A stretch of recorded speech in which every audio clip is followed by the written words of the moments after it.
ketika seorang masuk hutan mencari madu ini, kira-kira yang dicari ini, yang diinginkan banyak apa sedikit?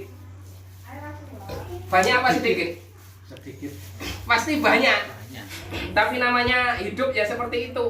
Manusia ini inginnya dapat madu sebanyak-banyaknya. Tapi sudah sunatullah juga masuk hutan, pasti ada rintangan. Yaitu kalau orang masuk ke dalam hutan, ke tengah hutan belantara ada harimau. Ketika ada harimau ini baru sadar.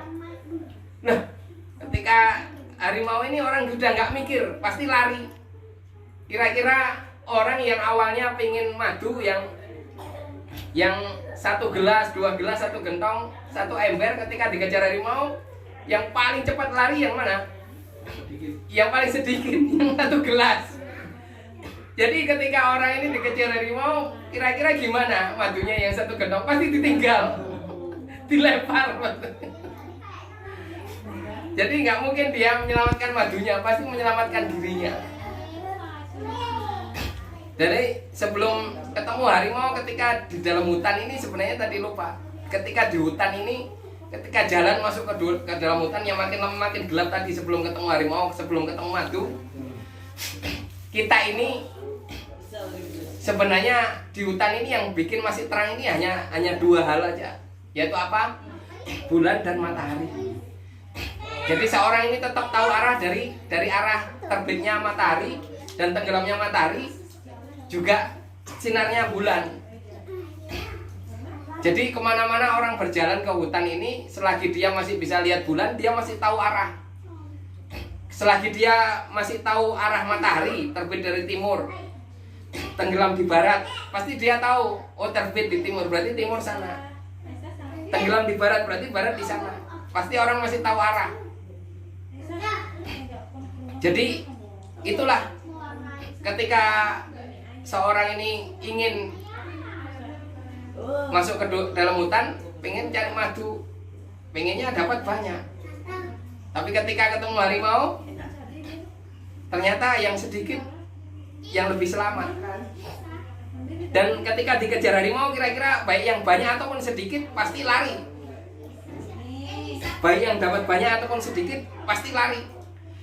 Masalah selamat itu biiznillah, dengan izin Allah. Kemudian apa? Ketika seorang ini lari, otomatis kalau orang masuk ke dalam hutan, apalagi itu hutannya ini gunung, maka lari adalah jurang.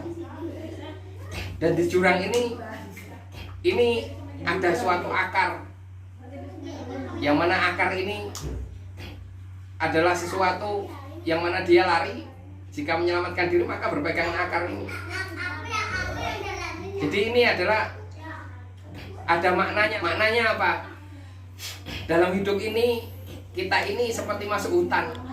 Semua orang ini dalam kehidupan hidup ini, kita menjalani hidup ini makin lama bukan makin terang, makin dalam, makin kita ini mencari kekayaan, makin lama makin keruh, makin gelap. Semua orang ini pengennya, nuraninya, nafsunya pengen dapat harta yang sebanyak-banyaknya, dapat madu itu tadi sebanyak-banyaknya, iya kan? Dan namanya orang masuk hutan, tetap namanya orang nyari madu juga kita harus tahu, yaitu penerangan matahari atau bulan. Maka diibaratkan matahari dan bulan ini apa? Ini adalah petunjuk agama.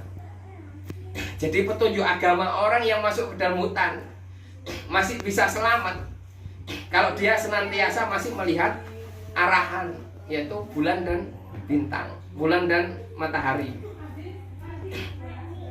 Jadi orang ini kalau masih ada petunjuk ada cahaya bulan dan matahari, insya Allah masih selamat, karena masih tahu arah. Dan di kehidupan, ketika seorang ini sudah dapat banyak atau sedikit, semua orang akan dikejar, yaitu tadi dikejar harimau. Baik dia ini siap tidak siap, dapat banyak ataupun sedikit, tetap akan dikejar. Ya. Tapi bagaimana kita bisa menyelamatkan diri lari? Bukan berarti juga yang dapat 1 gelas nggak bisa selamat. Nah, kalau Allah kehendaki selamat ya selamat. Yang dapat 1 sendok belum tentu selamat juga. Tapi bagaimana terus kita bisa melarikan diri ini juga. Kemudian seorang ketika melarikan diri ini loncat ke jurang, kita bisa pegangan kepada akar. Akar pun itu dikisahkan bahwasanya akar itu juga akan digerogoti oleh tikus-tikus. Dan tikus-tikus itu adalah usia. Jadi ketika seorang ini